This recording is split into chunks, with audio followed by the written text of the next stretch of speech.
नया नियम पवित्र बाइबल जॉन 3:17 भक्ति क्योंकि परमेश्वर ने अपने पुत्र को संसार में भेजा कि वह संसार की निंदा न करे, बल्कि उसके लिए संसार को बचाए रखे। जॉन 3:17 विचार टीका चिंतन।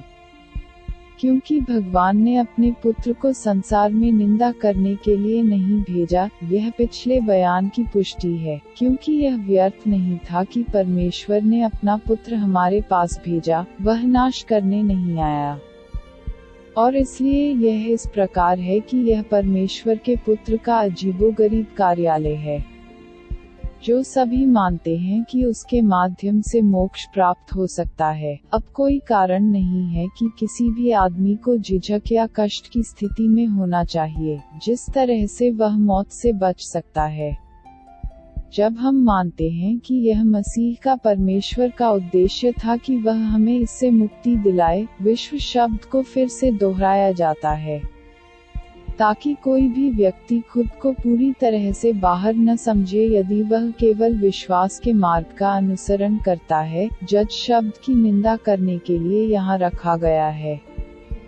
जैसे कि कई अन्य मार्गों में, जब वह घोषणा करता है कि वह दुनिया की निंदा करने के लिए नहीं आया है, तो वह अपने आने के वास्तविक डिजाइन को इंगित करता है।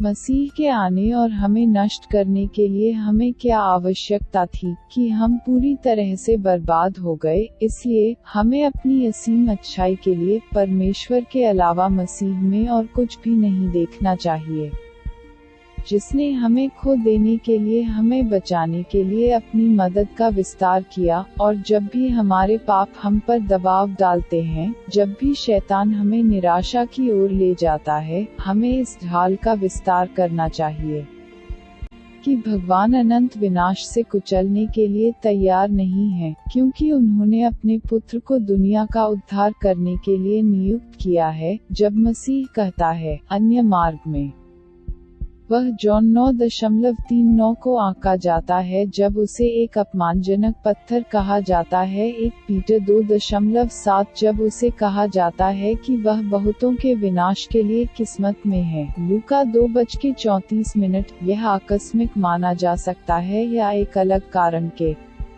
परिणामस्वरूप उन लोगों के लिए जो उनके द्वारा दी गई कृपा को अस्वीकार करते हैं, उन्हें एक न्यायाधीश और अवमानना बदला लेने के योग्य मानते हैं। इसका एक प्रभावशाली उदाहरण सुसमाचार में देखा जा सकता है, क्योंकि यह कड़ाई है सबके उद्धार के लिए ईश्वर की शक्ति जो मानती है। रोमियो 1:16 कई लोगों की अकर्मण्यता उनके लिए यह मृत्यु का कारण बनती है। पौलो द्वारा दोनों को अच्छी तरह से व्यक्त किया गया था।